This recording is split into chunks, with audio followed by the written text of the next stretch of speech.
Alright guys, today we got a request from the Patreon. This is Big E's request, the do or don't on the Orruk Warclans. Now, this is by PancreasNoWork. We're going to be checking this out. What do I know about the Orruk Warclans? Excessively little. I know very little about the Orruk Warclans, so this is going to be an educational experience for me because my main focus is in Warhammer has always been on Warhammer Fantasy. I have not checked, no, sorry, not Warhammer Fantasy, Warhammer 40k, not Warhammer Fantasy. So, this is going to be an exploration for me.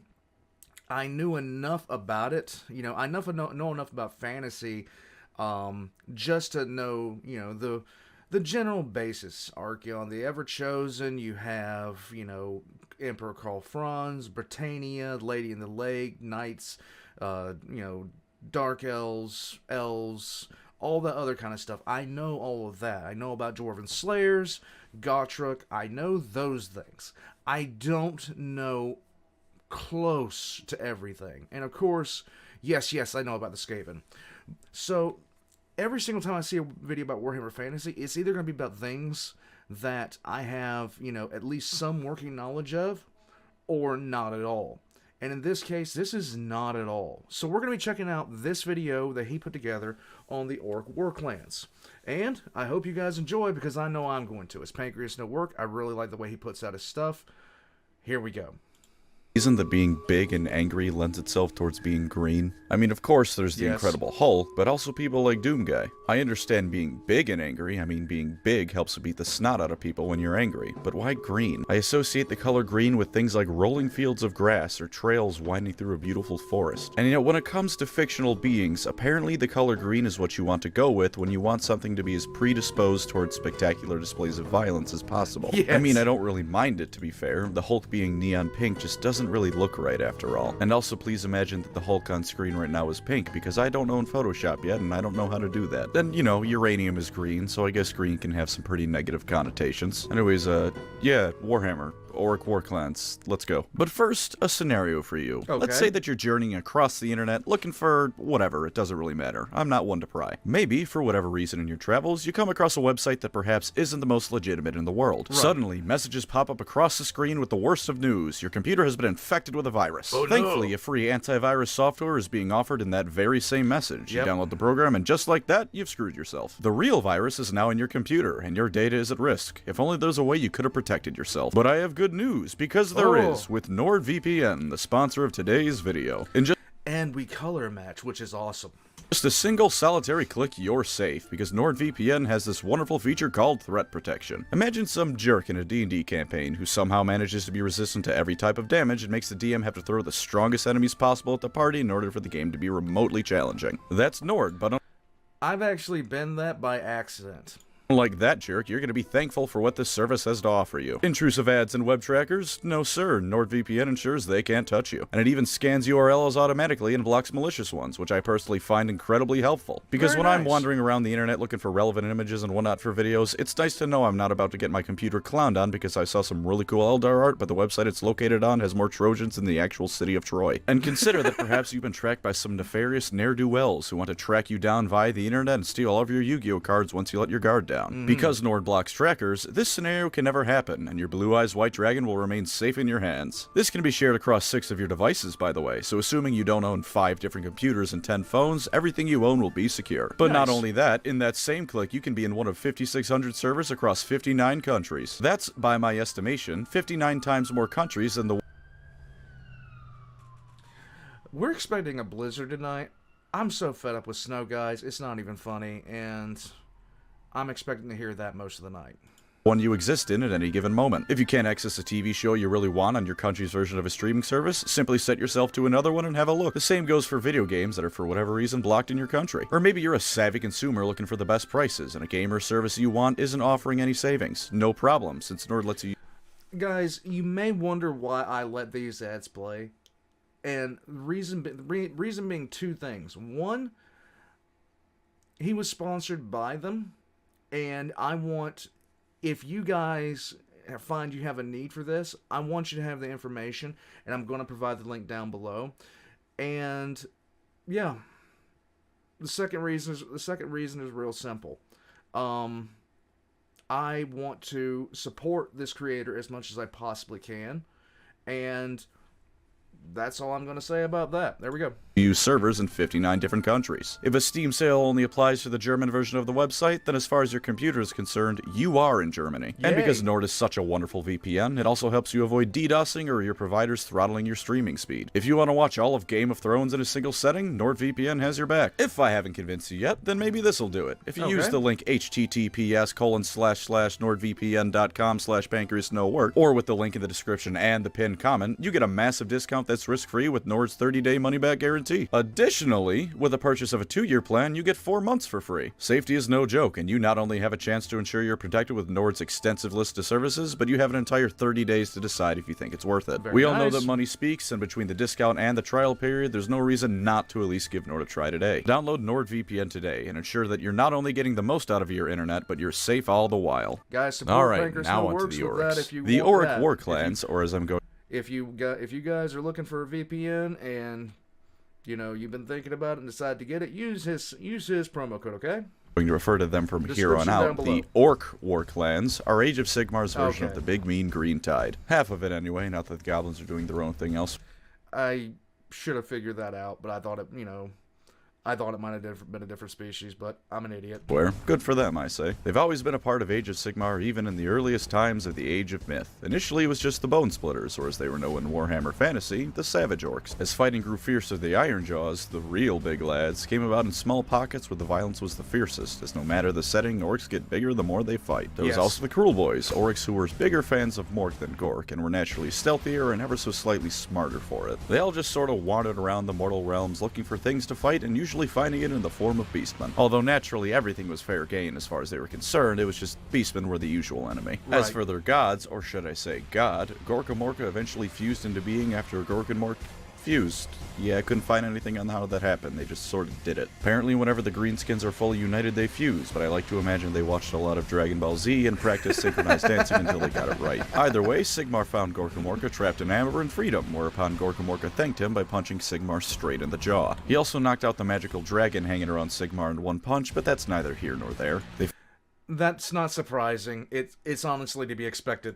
Fought each other for 12 days straight before eventually they stopped for a breather, took a look around at what they'd been doing, and had a good larf over all of it. Finally, Gorkamorka had found someone who loved fighting just as much as he did, and so he joined Sigmar's pantheon and was actually pretty easy going for a while. While the prospect of civilization building was nothing the Green God gave a shit about, there was always a whole lot of monsters to point him at so he could go kill. So Sigmar would bring up a particularly nasty thing or group of things and ask Gorkamorka if he wouldn't mind smashing it, and he happily obliged. The same mostly goes for his followers in the Destruction faction. Sure, they didn't usually help build towns, but if there was a buildup of beastmen somewhere or a really angry god beast that needed taken down, the greenskins were happy to go stab it until it went away. This could only last so long though. Between his own destructive impulses and the whispers of Tzeentch, Gorkamorka was one of, if not the first god to leave Sigmar's pantheon. He declared a big wah across all the mortal realms. The plan was simple. Take all Okay, so wait a minute. Let me get this straight. Sigmar approached an orc god and expected it to be rational. What?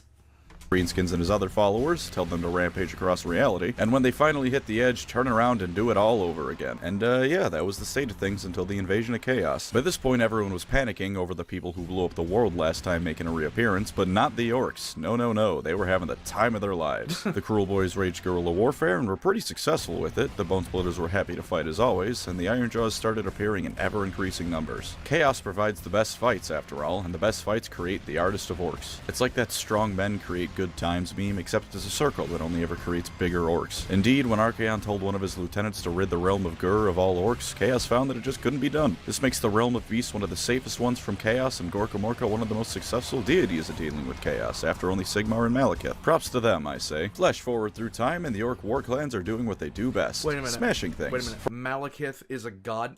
For all the fun it is to talk about what the orcs are doing, they're not really, diverse in their wants and needs. At one point, a god of destruction awoke from slumber. No, it wasn't Beerus, it was Kragnos. Also known as, Games Workshop wanted to cock-tease the Beastman with his model before revealing that it was for destruction and the Beastman can once again go to hell. An army of orcs fought him and got pulped by him before joining up with him when they realized he wanted to smash the same city that they did. Morathian Lord Croak managed to trick Kragnos into going away before getting rid of the orcs with good old ultra-violence, and now Kragnos is helping the Cruel Boys and the Gloomspite gets out. As for the current Ironjaw's main special character and Grimgor Ironhide replacement, known as Gordrak the Fist of Gork, he was angry that his plan to smash with the big city didn't go over so well. Combine that with the fact he's a bit miffed that Kragnos is kind of upstaging him, and he decided that clearly his problem was he wasn't thinking big enough. So he decided to go fight Archaon's stronghold in the Mortal Realms, the Owl Points where all of the Mortal Realms can be accessed from at the same place. I'm fairly sure that's where the lore is at for right now, though given that Nagash was able to about 90% that went over my head. take the realm leading to his home back, and the Stormcast flat out blew up 2 of the realm gates at one point, I'm sure Gordrak will have no problem with this. He's gonna go shove Archaon's head in the toilet long enough to establish a foothold, and everything's gonna be great for the Ironjaws. Yay. That's most of the basics that you need, or the backstory for the Orc Warclans. I mean, they're orcs, they like to smash things, and that's pretty much all you're gonna get with them across all Warhammer settings. So why go for them? Well, if you like orcs, here you go. Not much of a statement there, so let's move on to something more substantial. If you like an army where everyone is mostly on the same page, but at the same time is distinctive.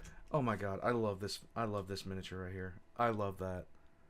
I love that. That is so metal. Their identities, then you want the Orc Warclans. The Bone Splitters are all about embracing the savage side of Gorkamorka, the Ironjaws love a good apocalyptic fight, and the Cruel Boys, who are actually very unique as far as Warhammer orcs go, are stealthy, brutal killers who can actually aim rather than the loud, boisterous morons we all know and love. All of them worship the same deity, all of them love a good fight, but they're all very distinct, and it can be fun to create an army whose component parts are at the same time different and yet united for all the ways they differ. And as much as I was saying earlier that all orcs are the same, I was perhaps just exaggerating a slight bit in this case. To bring up that Gordrak fellow again, he's actually pretty philosophical for an orc. He sees that Sigmar and all the other non-chaos gods love building civilizations and grand fortresses and stuff, and wonders what the point of it all is if you're not going to fight over it. At the same time, and perhaps unlike many other Warhammer orc characters, he doesn't just want to exterminate all the other races. He dislikes chaos as well, because if you just blow everything up, then there's no more fighting to be had in that case either. I know this isn't exactly Socrates level thinking, but for a Warhammer orc, this is some serious shit. So if you want to play... It actually is. It actually very much is. That's why Gazgul scared the crap out of the Imperium. He could think straight for an orc. As the army of rampaging morons, you're still covered 100%, but if you want to fluff your army as the closest thing possible to orc philosophers, you can actually do that here. If you're a fan of chaotic neutral, then these are definitely the guys for you. Really? Something about orcs in old fantasy is that they were certainly a lot closer to evil than neutral. Not these lads. My personal favorite example of this is from the Hammer and Bolter episode about Hamilcar. Hamilcar, a Stormcast, just strolled into an Ironjaw's camp like he belonged there, and the orcs just sort of rolled with it. Before he walked in, they seemed more intent on turning him around than murdering him, and one of them even helpfully gave him directions after Hamilcar bullshitted his way into the camp. Cruel Boys are a bit of an outlier in this regard, but they can still be convinced to work with others if a big enough reward is offered. And if nothing else, it's really easy to point any of the Orc Warclans towards chaos and just say they will give you the biggest fight or they have the best stuff to loot. And just like that, you've got an ally until at least the end of the massive battle that's about to occur. Yeah, they're still happy to come to blows with any faction of Order, but they're overall much more likely to help others than before. In Age of Sigmar roleplay, a Bone Splitter orc can even have the backstory of having been able to hear the heartbeats of whoever he was going to be adventuring with in the future. If it turns out he's going to be parting up with 2 humans, an elf, and a dwarf, then that's just the will of Gorkamorka. This is his tribe, and if some other greenskin says that's weird, then they can go pound sand. That sort of thing would never fly before, but it's here in AOS, and I'd say that's a really cool narrative development for the orcs. Also, if you want an army who's at home at all levels of the narrative, they are quite literally perfect for it between the 3 sub-armies that make up the Warclans. I actually, for whatever reason, I like this idea where you could go adventuring with a party as an orc. I want to get out green face paint. Cruel Boys are perfect for low-level engagements in some swamp, the Bone Splitters would be perfect for a mid-level engagement like the siege of some moderately sized city, and the Ironjaws belong right in the center of some realm-shaking conquest. Honestly though, just scale the numbers of whatever sub-faction you like the most up or down, and they'll fit well enough in any situation. Regardless of the specifics, they're still orcs. If somebody's gonna get kicked in the ribs, they'll be there no matter how many somebodies there are to kick. And finally, while he's not around by name anymore, Warzag the Great Green Prophet is now a generic unit for the Bone Splitters. Is it a shame that all of his character has been lost? Yes, it absolutely is. I love that orc. But on the bright side, because he's just a generic unit now, that means that there are entire groups of Warzags out there. Can you imagine it? A conclave of 50 different Wurzags, all arguing over whose Fortnite dances best represent what Gorka Morka wants them to do. I can picture it perfectly, and it's a glorious sight to imagine. And on that beautifully stupid note, let's move on to the tabletop positives. The Orc Warclans are a very good army for beginners, being fairly simple to use effectively. Most of the units have pretty solid stats pertaining to whatever their role on the battlefield is. Each of the sub-armies also specialize in a certain field. Ironjaws, for instance, are an elite army of hard-hitting maniacs. Bone Splitters are great for when you don't feel like thinking and do feel like throwing 100 plus units across the board at once, while also having a pretty decent magical game to back them up. And that's always the fun part. That's always the fun part about playing the orcs. Cruel Boys have surprisingly good shooting and a hell of a lot of mortal wounds to cause. Because each sub-faction has a gimmick, it's easy to get a handle on them, and when combined into a big WoW army, you can use each sub-faction instead as a part of your army. Cruel Boys sniping units that need eliminating, Bone Splitters charging up the field to soak up damage and tie up the enemy's front line, and Ironjaws either charging into weak points or going for the enemy's own elite. And naturally for orcs, they're an amazing melee army that hits like a runaway train and are about as subtle as one. Let's look at the stat for the Savage Orcs. Pardon me, Orruk's fucking copyright, and see how they do. That'll be 2 wounds each, hitting on a 4+, potentially wounding on a 4+, and wounding better on a charge because eat shit, enemy frontline. Ironjaw's units are actually even stronger, and with the War Chanter, they could even throw in some light resurrection abilities, because why not? Even for the sneaky army, the Cruel Boys' basic infantry is still decently tough, because they're still orcs after all. To say nothing of bringing out the special characters. Hey there, Gordrak, are you fighting Archaon or Gotrek today? No? Then I'm just gonna assume you're winning the fight. What's great about him is that the more things he kills, the better he gets at killing. So yeah, if you're facing Skaven, bring Gordrak. Throw him into a unit of Clanarets and watch him become a blender over the course of a few turns, then throw him at a Verminlord and watch it disintegrate. The bastard can even yell so loud that it counts as a ranged weapon. What? That is beautiful. Their general orky toughness also means that almost any unit in your army can function pretty well as either the hammer or anvil of your force. For example, in my humble opinion, the Bone Splitters charging up the front to soak up damage is their best use, but 20 of them suddenly appearing on your opponent's flank is going to cause them a bad day for sure. Yes. And with whatever you do, you are rewarded for playing like an angry bum-rushing moron. Get in there and start swinging and things will generally go your way. Onto the subject of orky magic, have you ever wanted to eliminate Archaon in one turn? Because you can. If you're lucky enough, you can straight up use Cyclops' laser eyes and melt him in a single turn. What?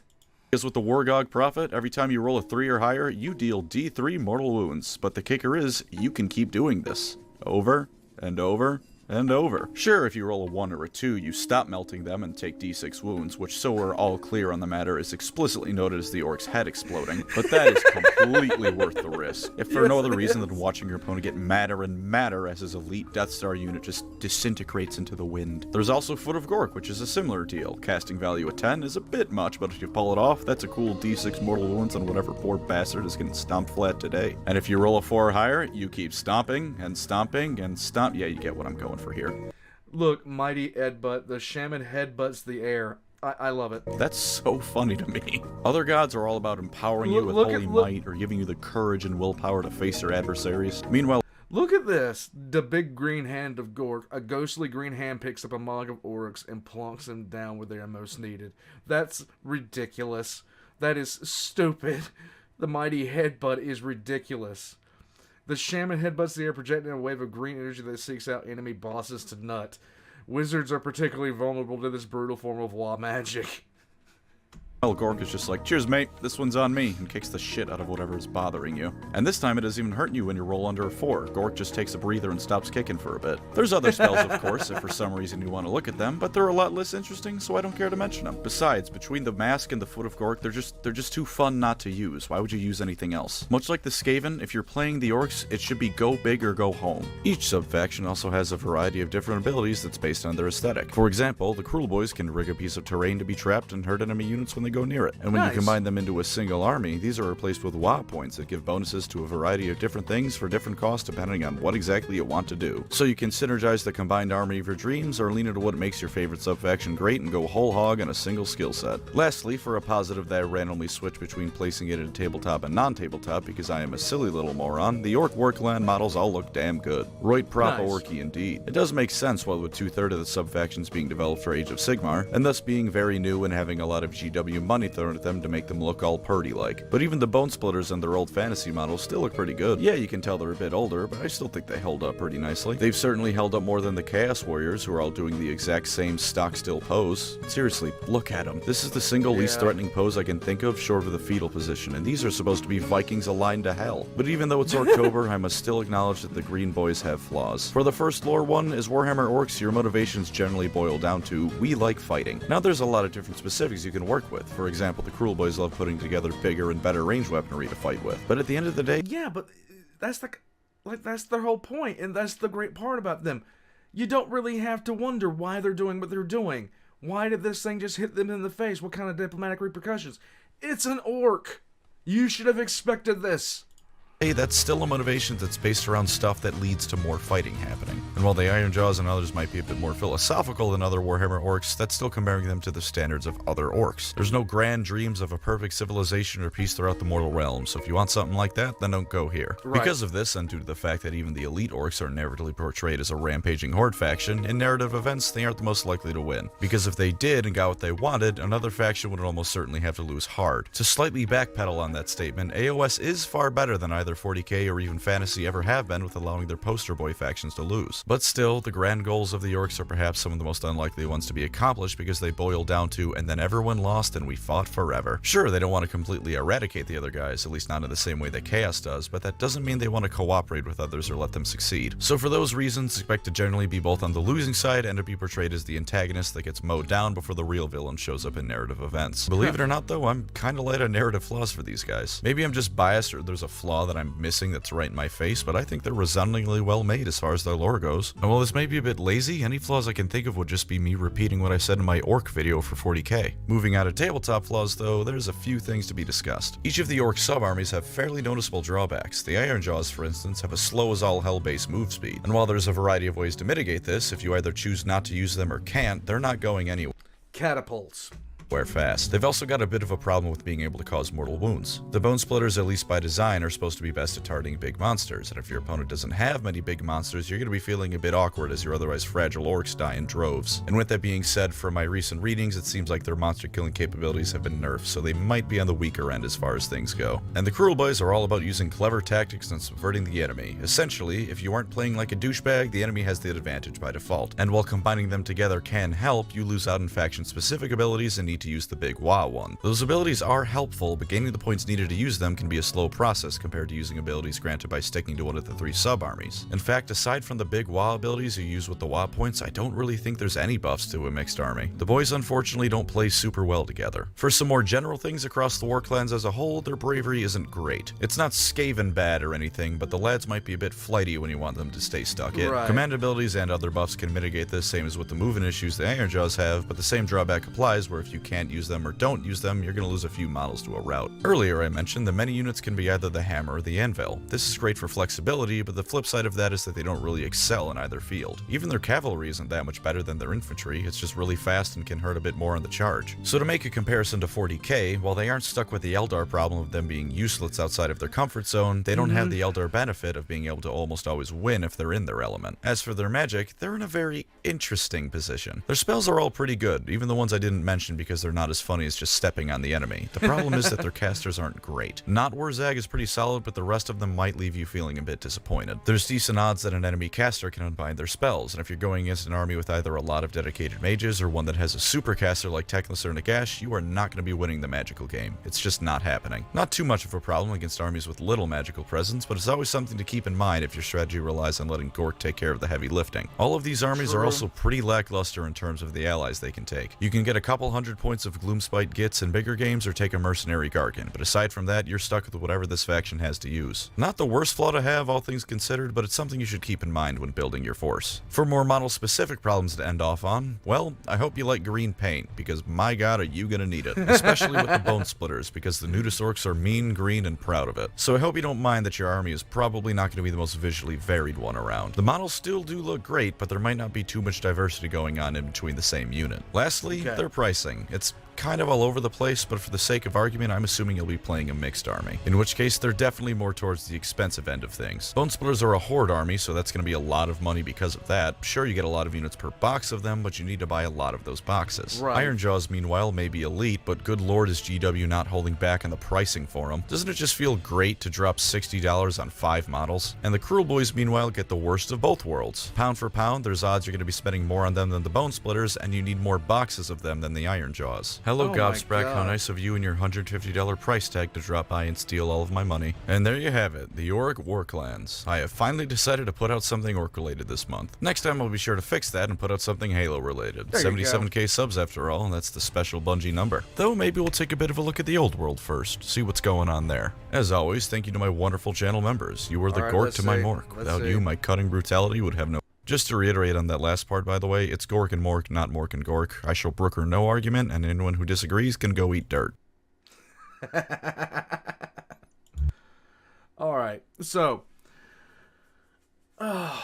it's amazing that channel right into his door don't on the orcs. Guys, that was PancreasNoWorks talking about the Orruk clans of fantasy. Now, like I said, I'm not the best when it comes to knowledge about fantasy. In fact, I did not know the Orruk clans were actually just the Orc clans. And that made no sense to me when I first saw it. But then again, of course, copyright. There's a reason we don't call the Eldar anymore. We have to call them the Aldari.